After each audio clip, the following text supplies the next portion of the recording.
नमस्कार दोस्तों, श्री राम क्लासेस बीकानेर में आपका स्वागत है। हम इतिहास पढ़ रहे थे और एक टॉपिक क्लियर कर लिया था, सिंधु घाटी सभ्यता। अब सिंधु घाटी सभ्यता के बाद से अगले टॉपिक की ओर चर्चा करते हैं और दूसरा टॉपिक होगा हमारा वैदिक सभ्यता। दूसरा जो टॉपिक है वो है वैदिक सभ्यता। तो सिंधु घाटी सभ्यता के साथ इस वैदिक सभ्यता की अगर बात जोड़कर पढ़ें, कुछ बातें हैं जो दोनों में अलग अलग हैं। जैसे सिंधु घाटी सभ्यता एक नगरीय सभ्यता थी, जबकि वैदिक सभ्यता एक ग्रामीण सभ्यता थी। तो सिंधु घाटी सभ्यता नगरीय सभ्यता थी और वैदिक सभ्यता ग्रामीण सभ्यता थी। सिंधु घाटी सभ्यता का समाज जो था वो मातृ सत्तात्मक था और वैदिक सभ्यता का जो समाज था वो पितृ सत्तात्मक था। वैदिक सभ्यता का समाज कैसा था? पितृ सत्तात्मक था। सिंधु घाटी सभ्यता और वैदिक सभ्यता दोनों ही आधे ऐतिहासिक काल की सभ्यता थी। ये दोनों में एक समानता थी कि दोनों आधे ऐतिहासिक काल की सभ्यता थी। तो वैदिक सभ्यता की अगर हम बात करें तो सिंधु घाटी सभ्यता के पतन के लिए व्हीलर ने यह कहा था कि आर्यों के आक्रमण के कारण इस सभ्यता का पतन हुआ और जिम्मेदार उन्होंने दूसरा माना था इंद्र देवता को। और इंद्र देवता वेदों का, वैदिक जो आर्य थे उनका प्रसिद्ध प्रमुख देवता था। तो व्हीलर के अनुसार आर्यों के द्वारा आक्रमण के कारण सिंधु घाटी सभ्यता का पतन हुआ था और व्हीलर ही ये मानता है कि सिंधु घाटी सभ्यता के पतन का जिम्मेदार इंद्र था। तो उस आधार से अगर हम माने तो सिंधु घाटी सभ्यता के पतन के बाद जो नई सभ्यता विकसित है वो कौन सी है? वैदिक सभ्यता। व्हीलर ने उनका कार्यकाल, सिंधु घाटी सभ्यता का कार्यकाल बताया था 2500 से लेकर 1500 ईसा पूर्व तक, और वैदिक सभ्यता का जो काल है वो 1500 ईसा पूर्व से शुरू होता है और 600 ईसा पूर्व तक रहता है। तो वैदिक सभ्यता की अगर हम बात करें तो इसका काल कहाँ से कहाँ तक है? तो वैदिक सभ्यता का काल है 1500 ईसा पूर्व से लेकर 600 ईसा पूर्व तक। काल कहाँ से कहाँ तक है? 1500 ईसा पूर्व से 600 ईसा पूर्व तक। इसका नाम वैदिक सभ्यता क्यों पड़ा? वेदों की रचना होने के कारण इसका नाम क्या पड़ा? वैदिक सभ्यता। इस वैदिक सभ्यता के निर्माता कौन थे? तो मैं बात कर रहा हूं वैदिक सभ्यता के निर्माता। वैदिक सभ्यता के निर्माता कौन थे? तो वैदिक सभ्यता के निर्माता आर्यों को माना जाता है। निर्माता किन को माना जाता है? आर्यों को माना जाता है, या आर्य लोग थे। वैदिक सभ्यता के निर्माता कौन थे? आर्य लोग थे।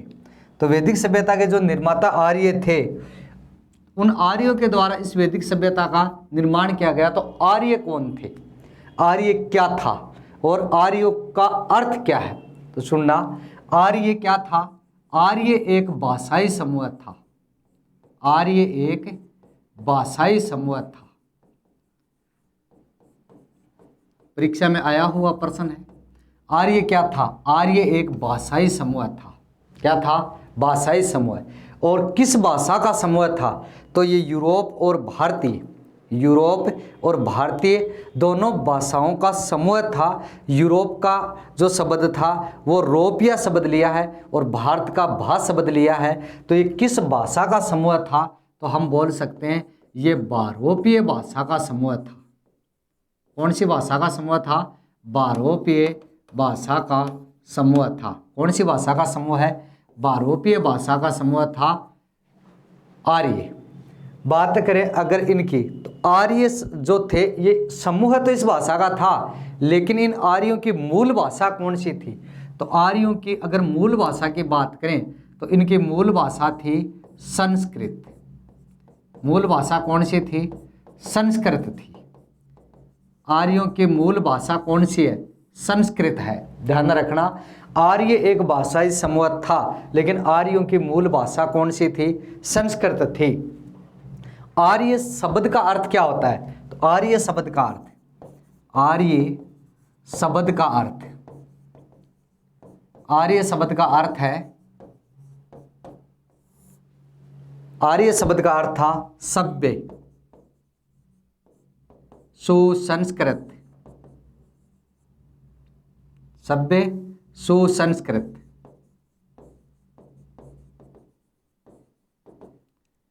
श्रेष्ठ या गुणवाचक।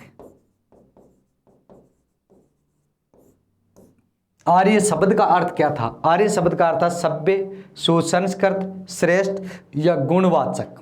ये परीक्षा में आया था। आर्य शब्द का अर्थ है जातिवाचक, भाववाचक, गुणवाचक, संज्ञावाचक। ध्यान देना, ये गुणवाचक है, व्यक्तिवाचक नहीं है। कौन सा है? गुणवाचक। तो आर्य शब्द का जो अर्थ है वो गुणवाचक है। आर्य क्या था? आर्य एक भाषाई समूह था। आर्यों की मूल भाषा कौन सी थी? तो आर्यों की मूल भाषा कौन सी है? संस्कृत है। आर्य शब्द का अर्थ क्या है? तो आर्य शब्द का अर्थ है सभ्य, सुसंस्कृत, श्रेष्ठ और गुणवाचक। ये इस शब्द का क्या था? अर्थ था। आर्यों के लिए सर्वप्रथम जाति शब्द का प्रयोग किसने किया? कि आर्य एक जाति थी। तो आर्यों के लिए जाति शब्द का प्रयोग, आर्यों के लिए जाति शब्द का प्रयोग, किस शब्द का? जाति शब्द का। कौन से शब्द की बात कर रहे हैं? जाति शब्द का प्रयोग। जाति शब्द का प्रयोग एक विद्वान ने किया था और उस विद्वान का नाम क्या था? लेसेन नामक विद्वान। क्या नाम था? लेसेन नामक विद्वान ने आर्यों के लिए किस शब्द का प्रयोग किया था? जाति शब्द, कि आर्य एक जाति थी। तो आर्य जो है इस शब्द की मूल जो बातें हैं, छोटी छोटी बातें हैं, प्रश्न यहाँ से उठा लिया जाता है कि निर्माता कौन थे? आर्य थे। आर्य क्या था? आर्य एक भाषाई समूह था।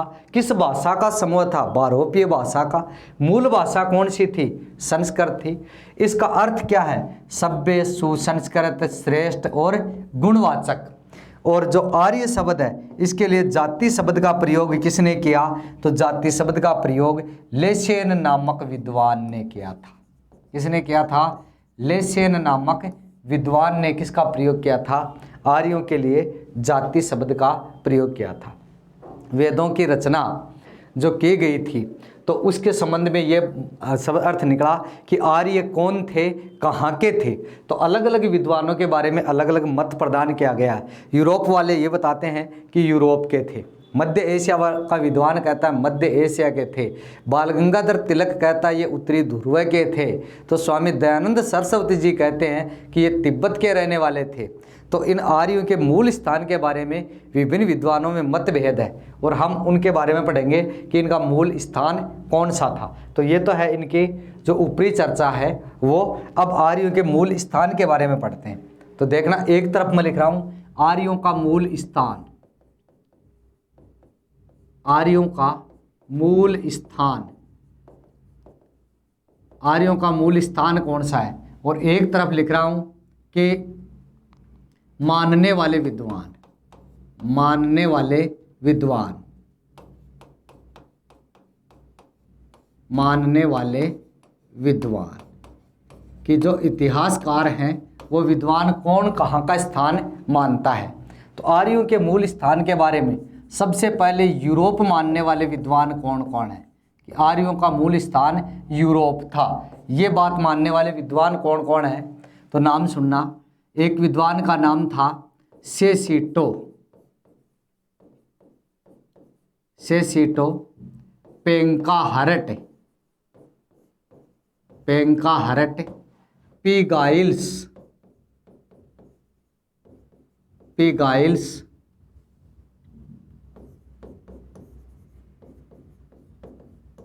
पीगाइल्स, पारकोनी, पारकोनी, नेहरिंग, ये सारे यूरोप के विद्वान हैं। सेसिटो, पेंकाहरट, पीगाइल्स, पारकोनी और नेहरिंग, ये सारे विद्वान आर्यों का मूल स्थान मानते हैं। किसको? यूरोप को मानते हैं। नेहरिंग कहता है ये रूस के रहने वाले थे। पेंकाहरट और पारकोनी कहते हैं ये जर्मनी का था। पीगाइल्स डेन्यूब का मानता है। लेकिन ये जो क्षेत्र हैं वो सारे कहाँ पर थे? यूरोप में थे। सारे क्षेत्र ही कहाँ पर है? यूरोप में है। इसलिए ये माना जाता है कि आर्यों का मूल स्थान यूरोप मानने वाले विद्वान सेसिटो, पेंकाहरट, पीगाइल्स, पारकोनी, नेहरिंग। देखना याद कैसे करने। पीपर बहुत सारे नाम हैं, पीपर बहुत सारे नाम हैं। फिलिप एक नाम और मिलता है और वो कौन सा है? फिलिप। अब देखना, पी पी पी पी, यानी पेंका, हर्ट, पारकोनी, पीगाइल्स, फिलिप्स, सारे किस पर है? पी पर। तो आराम से याद हो सकते हैं, दो ही अलग है, सेसिटो और नेहरिंग। ये मानते हैं कहाँ से? यूरोप से। दूसरी बात करें, आर्यों का मूल स्थान मध्य एशिया। आर्यों का मूल स्थान मध्य एशिया मानने वाला विद्वान कौन था? तो आर्यों का मूल स्थान मध्य एशिया मानने वाला विद्वान था Max Muller. Max Muller, Edward mayor, Edward mayor और जे.जी. रोड। तीन विद्वान ये मानते आर्यों का मूल स्थान कौन सा था? मध्य एशिया। खास तौर से ये याद रखना है, देखना, मैं मैक्स मूलर, याद रह सकता आराम से कि आर्यों का मूल स्थान मध्य एशिया मानने वाला विद्वान कौन था? मैक्स मूलर था। ये तो साथ देने वाले हैं कि हाँ वहीं का था, तो मूल रूप से याद रखना है, मैं मध्य एशिया और मैं मैक्स मूलर। तीसरा सुनना, आर्यों का मूल स्थान सप्त सेंधव प्रदेश। सप्त सेंधव प्रदेश, ये सप्त सेंधव प्रदेश कौन सा था? तो ये 7 नदियों का क्षेत्र था, सिंधु, सतलज और सरस्वती। 3 हो गई, सिंधु, सतलज, सरस्वती, और बाकी 5 नद जिससे पंजाब बना है, रावी, व्यास, झेलम, चिनाब। जो 5 नदी और हैं, उन 5 नदी और 2 जो थे, 4 नदी सतलज सहित 3 ऊपर 4 नीचे, कुल मिलाकर 7 नदियों का क्षेत्र क्या कहलाता था? सप्त सेंधव प्रदेश। और सप्त सेंधव प्रदेश मानने वाले विद्वान का नाम है संपूर्णानंद। क्या नाम था? संपूर्णानंद। और संपूर्णानंद का साथ देने वाला है अविनाश चंद्र। संपूर्णानंद और कौन? अविनाश चंद्र। तो ध्यान रखना, स सप्त सेंधव, स संपूर्णानंद, याद रह सकता है। सप्त सेंधव प्रदेश मानने वाला कौन था? संपूर्णानंद। मैं मध्य एशिया, मैं क्या? Max Muller. तो मैक्स मूलर है वो मानता है कौन सा? मध्य एशिया। इसके अलावा अगर बात करें तो आर्यों का मूल स्थान ब्रह्म ऋषि प्रदेश।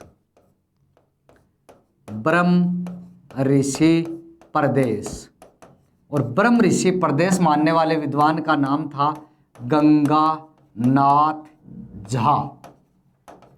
आर्यों का मूल स्थान ब्रह्म ऋषि प्रदेश कौन मानता है? गंगानाथ झा। क्या मानता है? ब्रह्म ऋषि प्रदेश मानता है आर्यों का मूल स्थान। ब्रह्म ऋषि प्रदेश कौन मानता है? गंगानाथ झा। इसके अलावा अगर बात करें तो उत्तरी ध्रुव है। आर्यों का मूल स्थान उत्तरी ध्रुव है, या उत्तरी ध्रुव को बोलते हैं आर्कटिक प्रदेश। आर्कटिक प्रदेश। और आर्कटिक प्रदेश मानने वाले भारत के प्रसिद्ध क्रांतिकारी बाल गंगाधर तिलक। बाल गंगाधर तिलक। बाल गंगाधर तिलक आर्यों का जो स्थान मानते हैं वो कौन सा? उत्तरी ध्रुव है। और इनकी एक पुस्तक थी जिस पुस्तक का नाम था the Arctic home of the Aryans. The Arctic home of the Aryans. The Arctic home of the Aryans, पुस्तक का नाम है the Arctic home of the Aryans.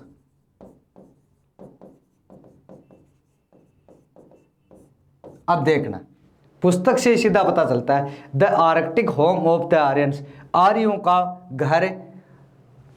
का घर आर्कटिक प्रदेश था। और कौन सा प्रदेश बता रहे हैं? आर्कटिक प्रदेश या उत्तरी ध्रुव। बहुत बार परीक्षा में पूछा जाता है आर्यों का मूल स्थान उत्तरी ध्रुव मानने वाला या आर्कटिक प्रदेश मानने वाले विद्वान कौन थे? तो उत्तर क्या आ जाएगा? बाल गंगाधर तिलक। पुस्तक के आधार पर यह माना जा सकता है कि आर्कटिक प्रदेश या उत्तरी ध्रुव किसने बताया था? बाल गंगाधर तिलक ने बताया था। इसके अलावा अगर बात करें तो तिब्बत प्रदेश, कौन सा? तिब्बत। और तिब्बत मानने वाला विद्वान कौन है? तो तिब्बत मानने वाला विद्वान था स्वामी दयानंद सरस्वती। स्वामी दयानंद सरस्वती जी। जो समाज सुधारक थे वो मानते हैं कि आर्यों का मूल स्थान कौन सा था? तिब्बत था। आर्यों का मूल स्थान कौन सा था? तिब्बत था।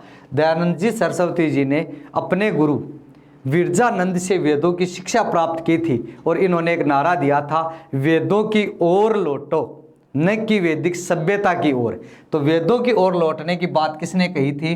दयानंद सरस्वती ने कही थी। इन्होंने आर्य समाज की स्थापना की। आर्य समाज के माध्यम से वेदों का ही ज्ञान प्रदान करने का काम किया था। तो दयानंद सरस्वती का जो प्रसिद्ध नारा था, वेदों की ओर लौटो, तो उनके द्वारा माना जाने वाला स्थल कौन सा है? तिब्बत। आर्यों का मूल स्थान कौन सा मानते हैं? तिब्बत मानते हैं। कौन? दयानंद सरस्वती। इनके अलावा अगर बात करें मध्य एशिया, मध्य एशिया नहीं, मध्य देश, और मध्य देश संयुक्त प्रांत उत्तर प्रदेश मध्य प्रदेश के भाग को मानते थे। और मध्य देश मानने वाले विद्वान का नाम था राजबली पांडे। राजबली पांडे क्या मानते हैं? मध्य देश। इसके अलावा अगर बात करें तो आर्यों का मूल स्थान कश्मीर मानने वाला विद्वान कौन था? कौन सा स्थल? कश्मीर मानने वाला विद्वान कौन था? तो कश्मीर मानने वाला था एल.डी. कल्ला। क्या नाम था? एल.डी. कल्ला। ये भी याद हो सकता है, कै कल्ला कै कश्मीर।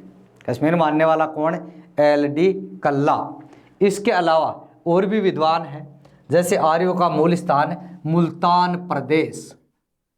आर्यों का मूल स्थान मुल्तान प्रदेश, और मुल्तान प्रदेश को बोलते थे, मुल्तान जो प्रदेश था उस मुल्तान प्रदेश को बोलते हैं देविका प्रदेश।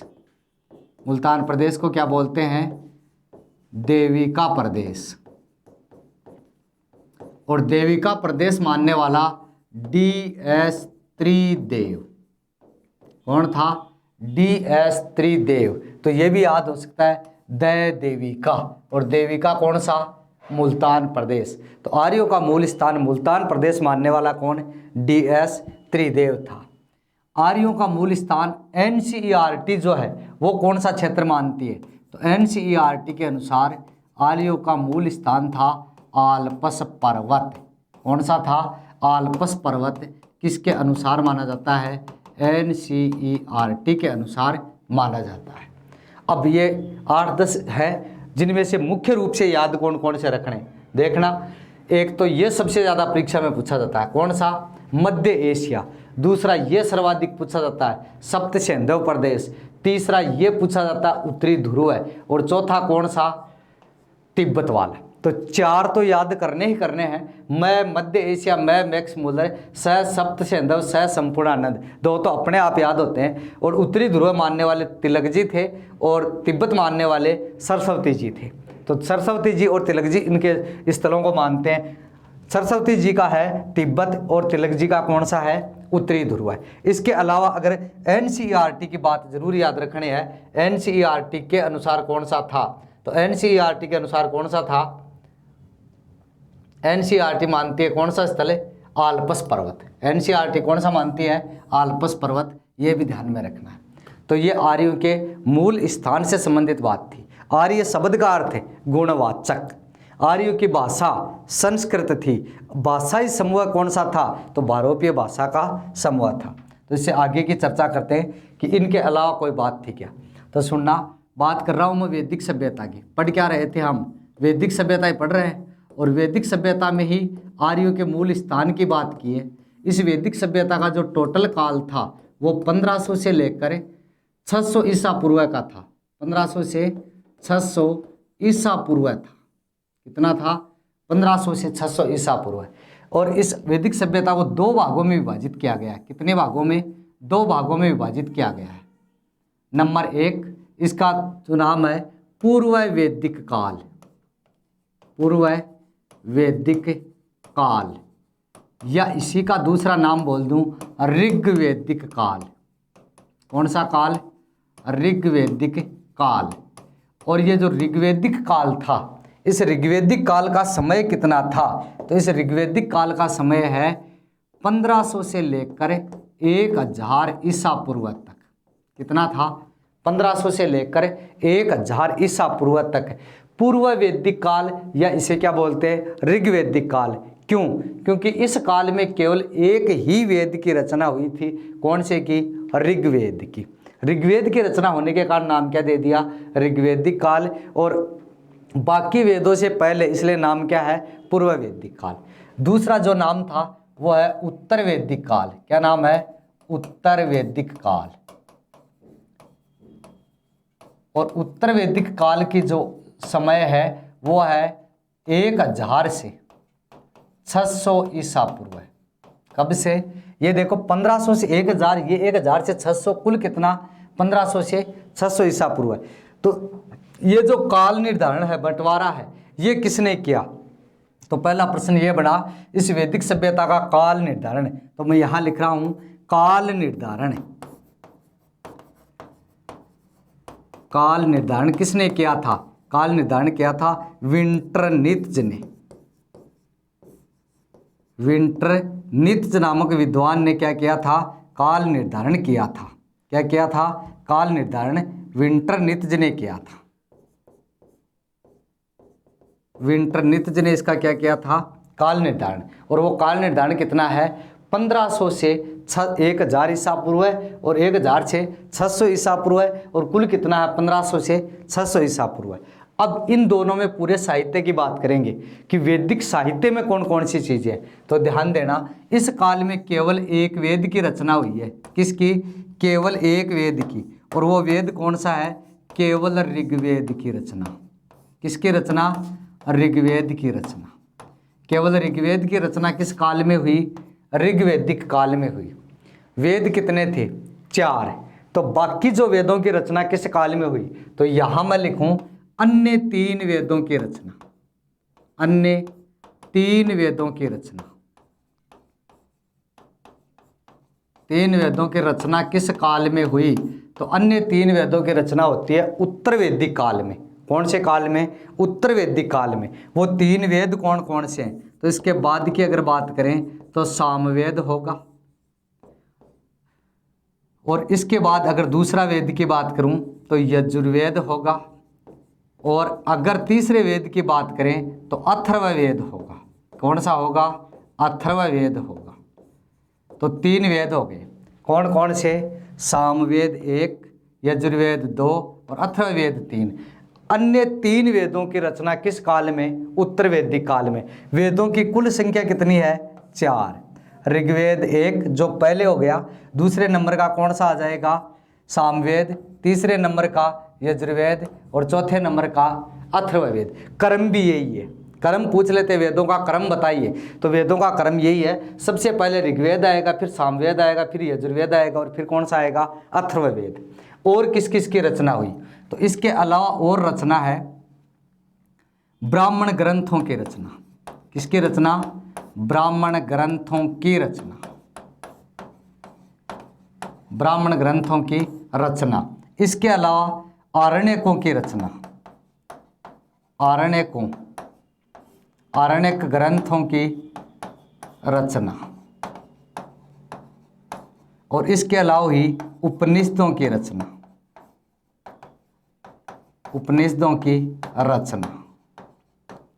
तो ध्यान देना, यानी वैदिक साहित्य के कुल कितने भाग हैं? तो वैदिक साहित्य के 4 भाग हैं। कि वैदिक साहित्य के कितने भाग? 4 भाग। वैदिक साहित्य के 4 भाग हैं। अब वो वैदिक साहित्य के 4 भाग कौन से हैं? तो मैं यहां लिख रहा हूं वैदिक साहित्य के 4 भाग। साहित्य के 4 भाग। और वो 4 भाग कौन कौन से हैं? नाम लिख रहा हूं। एक तो 4 वेद हैं। कितने वेद हैं? 4 वेद। और चारों वेदों को सामूहिक रूप से क्या कहा जाता है? तो चारों वेदों को सामूहिक रूप से संहिता कहा जाता है। चारों वेदों को सामूहिक रूप से क्या कहा जाता है? संहिता। तो मैं चारों वेदों की बात लिख दूं, चारों वेदों का सामूहिक रूप संहिता। तो एक तो हो गया संहिता। किसका भाग? वैदिक साहित्य का। दूसरे की बात कर ले, दूसरा कौन सा था? तो दूसरा है ब्राह्मण ग्रंथ। सामने लिखा हुआ है दूसरा कौन सा? ब्राह्मण ग्रंथ। दूसरा ब्राह्मण ग्रंथ। तो दूसरा है ब्राह्मण ग्रंथ। और तीसरे भाग की बात करें तो तीसरा भाग कौन सा? आरण्यक ग्रंथ। और चौथा कौन सा? उपनिषद। ये लो साहब, वैदिक साहित्य के कितने भाग? 4 भाग। कितने भाग? 4 भाग। और वो 4 भाग कौन का? संहिता, ब्राह्मण ग्रंथ, आरण्यक और उपनिषद। ये चारों किसके भाग हैं? वैदिक साहित्य के भाग हैं। किसके भाग हैं?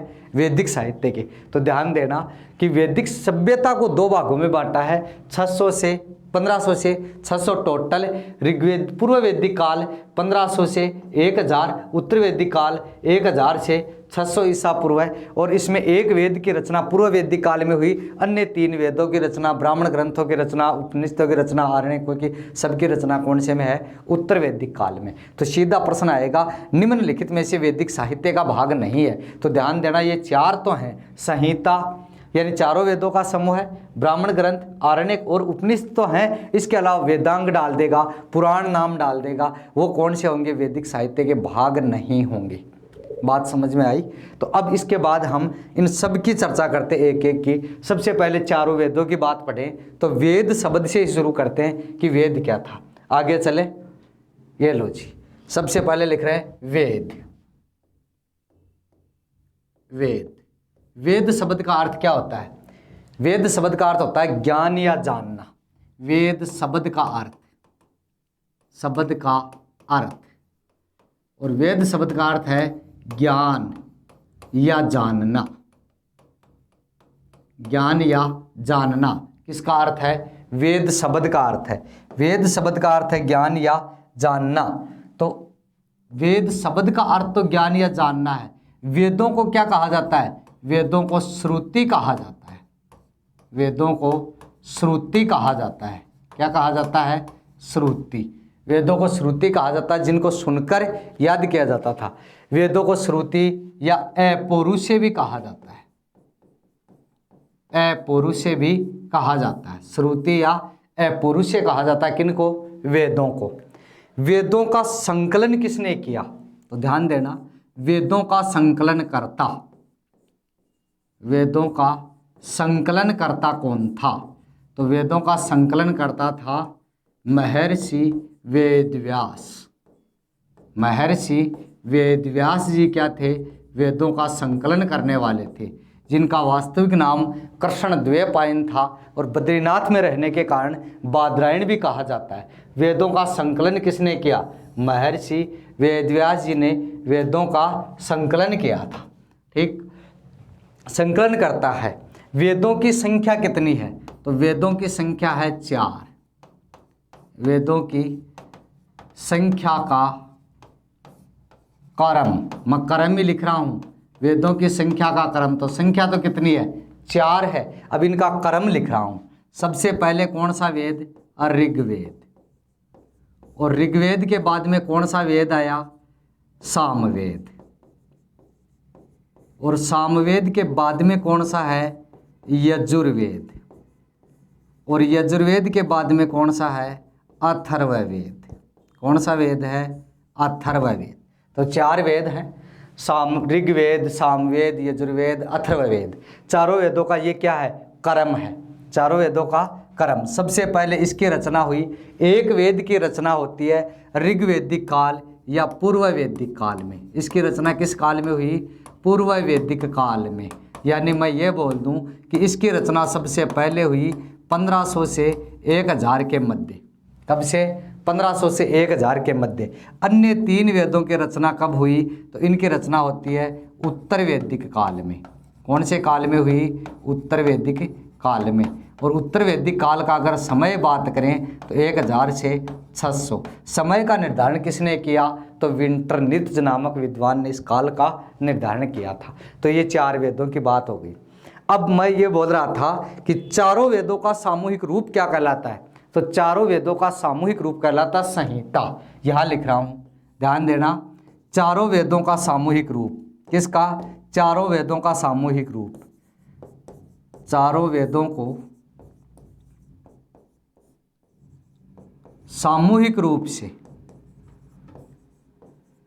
सामूहिक रूप से क्या कहा जाता है? संहिता कहा जाता है। चारों वेदों को सामूहिक रूप से क्या कहा जाता है? संहिता कहा जाता है। ये जो 4 वेद हैं इनका सामूहिक रूप क्या कहलाएगा? संहिता कहलाएगा। तो संहिता एक वैदिक साहित्य का अंग है। किसका अंग है? वैदिक साहित्य का अंग है संहिता। अब इन वेदों में से यहाँ से प्रश्न पूछ ले, एक तो ये प्रश्न पूछ ले क्रम से व्यवस्थित कीजिए, तो क्रम से पूछे तो सही क्रम कौन सा? ऋग्वेद, सामवेद, यजुर्वेद और अथर्ववेद। फिर प्रश्न ये पूछे कि वेद त्रय में शामिल वेद नहीं है।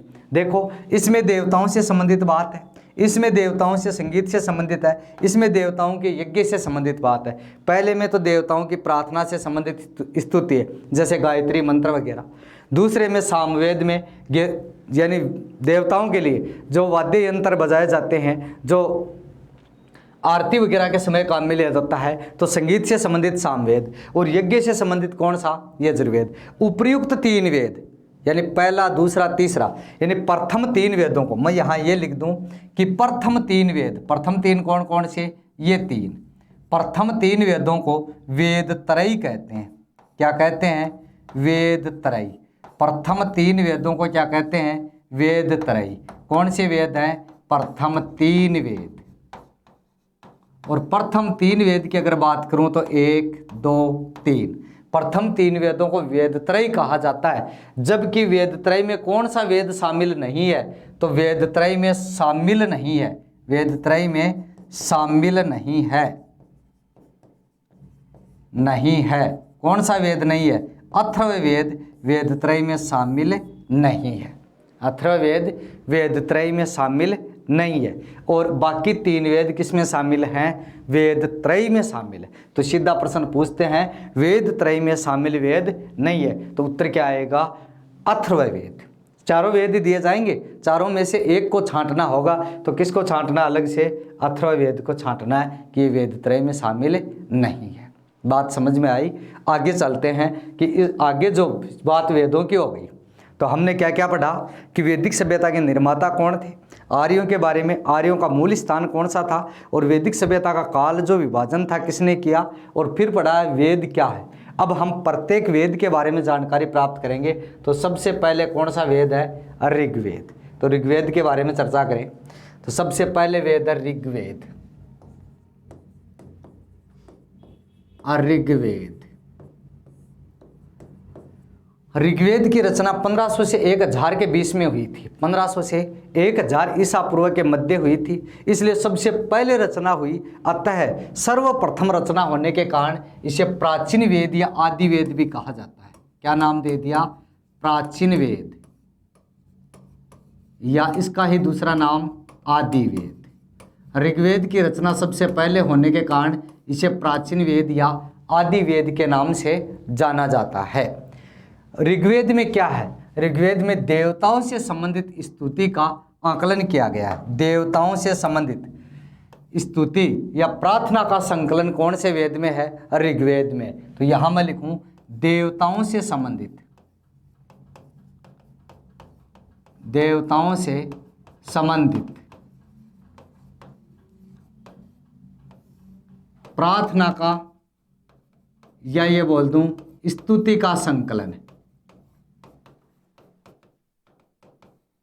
देवताओं से संबंधित स्तुति या प्रार्थना का संकलन कौन से वेद में दे रखा है? ऋग्वेद में दे रखा है। देवताओं से संबंधित प्रार्थना या देवताओं से संबंधित स्तुति का जो संकलन है वो कौन से वेद में मिलेगा? ऋग्वेद में मिलेगा। आगे की बात करें कि और ऋग्वेद में क्या है, तो ऋग्वेद में 10 मंडल हैं। कितने मंडल हैं? 10 मंडल हैं। और ऋग्वेद में 1028 सूक्त हैं। कितने सूक्त हैं? 1028 सूक्त है तथा 10,580 रचनाओं की बात चर्चा मिलती है। एक कुछ बुकों में 10,462 भी रचनाएं मिलती हैं, वो कोई अतिशयोक्ति नहीं। ये ध्यान रखना है मंडल कितने हैं और सूक्त कितने हैं। तो 10 मंडल है, 1028 क्या है? सूक्त है। इन 1028 सूक्तों में से मूल सूक्तों की संख्या कितनी है? तो मूल सूक्त हैं 1017। मूल सूक्त कितने हैं? 1017 हैं। और 11 सूक्त परिशिष्ट पर्व के रूप में यानी छोटे रूप में, बालखिल्ले के रूप में बाद में जोड़े गए थे। तो मैं यहाँ लिख दूँ परिशिष्ट पर्व के रूप में या बालखिल्ले के रूप में 11 सूक्त बाद में जोड़े गए थे। 11 सूक्त बाद में जोड़े गए थे। अब 11 सूक्त बाद में जोड़े गए हैं तो यहाँ कुल सुक्तों की संख्या कितनी हो गई? 1028। और यहाँ भी मैंने क्या बताया कि कुल सुक्त कितने हैं? कुल सुक्त है 1028। कुल सुक्तों की संख्या कितनी? 1028। मूल सुक्तों की संख्या कितनी? 1017। मंडलों की संख्या कितनी? 10 मंडल। अब इन 10 मंडलों में से कुछ मंडल हमें याद करने और उनमें क्या क्या है वो मुख्य है। तो 10 मंडलों में से देखो याद जो करने, वो एक तो तीसरा मंडल है। कौन सा? तीसरा मंडल है। एक चौथा मंडल है। तीसरा मंडल है, चौथा मंडल है, सातवां मंडल है, सातवां मंडल है, नौवां मंडल है, और एक कौन सा बच गया? 10वां मंडल। ये याद करने हैं। पहले में क्या है, दूसरे में क्या है, पांचवें में क्या है, छठे में क्या है, ये पूछने योग्य नहीं है। जिनसे परीक्षा में प्रश्न पूछा जाता है मैं उन्हीं की चर्चा कर रहा हूँ। तीसरे मंडल में, ऋग्वेद के तीसरे मंडल में, कौन से मंडल में? तीसरे मंडल में प्रसिद्ध गायत्री मंत्र का उल्लेख है। किसका? प्रसिद्ध गायत्री मंत्र का उल्लेख। गायत्री मंत्र का उल्लेख। गायत्री मंत्र का उल्लेख किस वेद मंडल में मिलता है? तो ऋग्वेद के तीसरे मंडल में। प्रसिद्ध गायत्री मंत्र किस वेद में? तो ऋग्वेद में। और ऋग्वेद के भी किस मंडल में? तो कौन से मंडल में है? तीसरे मंडल में है। गायत्री मंत्र किस देवता को समर्पित है? तो ये सूर्य भगवान को समर्पित है, सूर्य या सवित्र को समर्पित है। कौन सा मंत्र? गायत्री मंत्र। ध्यान ये रखना, कौन से मंडल में? तीसरे मंडल में। कौन से मंडल में? तीसरे मंडल में गायत्री मंत्र है। और गायत्री मंत्र सूर्य भगवान को समर्पित ऋग्वेद में है। चौथे मंडल में कृषि का उल्लेख किया गया है। चौथे मंडल में किसका उल्लेख है? कृषि का उल्लेख। किसका उल्लेख? कृषि का उल्लेख कौन से मंडल में? चौथे मंडल में। कृषि का उल्लेख कौन से मंडल में है? चौथे मंडल में। सातवां मंडल अति महत्वपूर्ण। सातवें मंडल में प्रसिद्ध दशराज्य युद्ध का उल्लेख मिलता है। प्रसिद्ध दशराज्य युद्ध। कौन सा युद्ध? दशराज्य युद्ध का उल्लेख अक्सर परीक्षा में पूछा जाता है। प्रसिद्ध दशराज्य युद्ध का उल्लेख किस वेद में मिलता है? ऋग्वेद में। ये वैदिक सभ्यता की सबसे बड़ी राजनीतिक घटना थी। कौन सा? दशराज्य युद्ध। तो दशराज्य युद्ध का उल्लेख ऋग्वेद के कौन से मंडल में मिलता है? तो दशराज्य युद्ध का उल्लेख ऋग्वेद के 7वें मंडल में मिलता है। कौन से मंडल में मिलता है? 7वें मंडल में। दशराज्य युद्ध का उल्लेख ऋग्वेद के कौन से मंडल में मिलता है? 7वें मंडल में। याद रखना। और दशराज्य युद्ध किस नदी के किनारे लड़ा गया? परूषणी नदी के किनारे। कौन सी नदी के किनारे? परूषणी नदी। परूषणी किसका वैदिक नाम है? रावी नदी का वैदिक नाम है। किसका वैदिक नाम है? रावी नदी का वैदिक नाम है। तो रावी नदी के तट पर 10 राजाओं के समूह है और भरत के जो भरत जन का राजा सुदास था उसके पुरोहित वशिष्ठ के मध्य लड़ा गया। 10 राजाओं का नेतृत्व उसके पुरोहित विश्वामित्र ने किया था। विवाद का कारण क्या था? विश्वामित्र को भरत जन के राजा सुदास ने पुरोहित पद से हटा दिया था। इस कारण वो नाराज हो गया और उसने 10 राजाओं का एक संघ बनाया जिसमें 5 आर्य कबीले के थे और 5 अनार्य कबीले के थे। वो 10 राजाओं का संघ लेकर और रावी नदी के तट पर आ भटका। और जब वो रावी नदी के तट पर पहुंचता है तो इधर भरत जन के राजा सुदास ने अपने पुरोहित वशिष्ठ को भेजा और वशिष्ठ ने 10 राजाओं की सेना को क्या कर दिया? पराजित कर दिया। नाम ही क्या बन गया? दशराज्य युद्ध। तो ध्यान रखना 7वां मंडल प्रसिद्ध है। बात करें 9वें मंडल की। 9वें मंडल में क्या था? सोमरस का उल्लेख। किसका उल्लेख? सोमरस का उल्लेख 9वें मंडल में है। ये सोमरस क्या था? सोमरस एक पेय पदार्थ था। सोमरस क्या था? एक पेय पदार्थ था। सोमरस क्या था? एक पेय पदार्थ था। और ये जो पेय पदार्थ था सोमरस, इस सोमरस पेय पदार्थ का सेवन देवता भी करते थे, राक्षस भी करते थे। तो सोमरस एक पेय पदार्थ था जो हिमालय पर्वत की सबसे ऊंची चोटी माउंट एवरेस्ट के मुंजवंत पर्वत से जड़ी बूटियां लाकर बनाया जाता था। ये सोम देवता प्रकृति का देवता, वनस्पति का देवता, हर्ष उल्लास व मनोरंजन का देवता भी था। तो ध्यान ये रखना सोमरस क्या था? सोमरस एक पेय पदार्थ था। ठीक है। किस मंडल में? 9वें मंडल में। बात करते हैं 10वें मंडल की। 10वें मंडल है। इस 10वें मंडल में क्या मिलता है? तो 10वें मंडल में मूल बात है कि 10वें मंडल में एक तो नदी सूक्त और एक पुरुष सूक्त का उल्लेख मिलता है। यहाँ बात हम पुरुष सूक्त के करेंगे। पुरुष सूक्त, 10वें मंडल के पुरुष सूक्त में 4 वर्णों का उल्लेख दिया गया है। किसका? 4 वर्णों का उल्लेख मिलता है।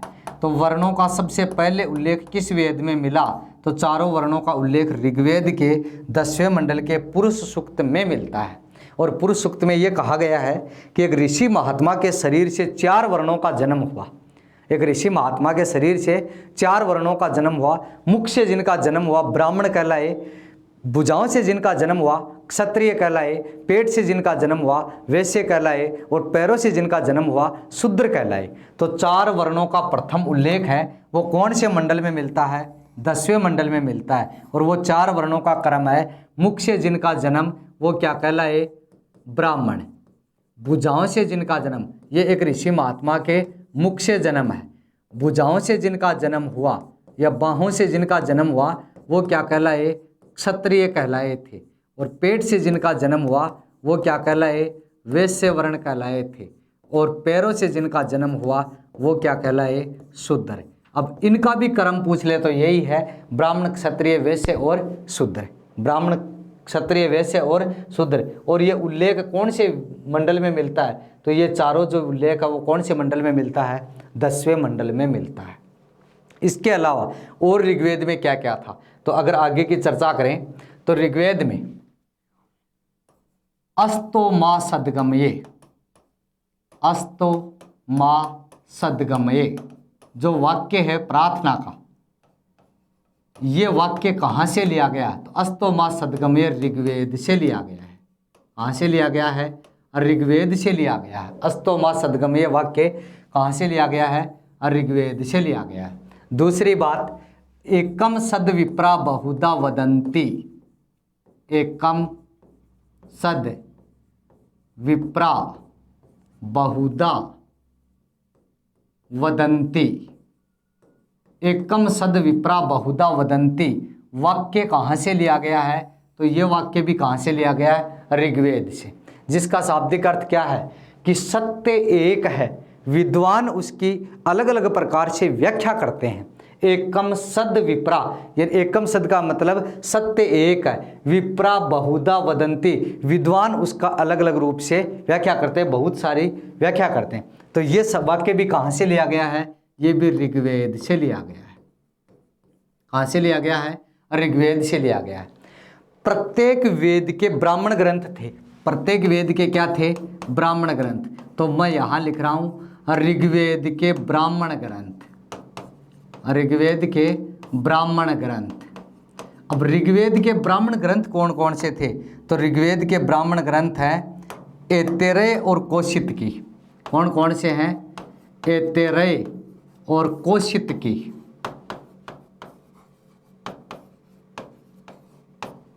ऋग्वेद के ब्राह्मण ग्रंथ, 2 ब्राह्मण ग्रंथ, एक का नाम ऐतरेय और दूसरी का नाम क्या है? कौशितकी। ध्यान रखना, ऐतरेय कौशितकी ब्राह्मण ग्रंथ है किसके? ऋग्वेद के।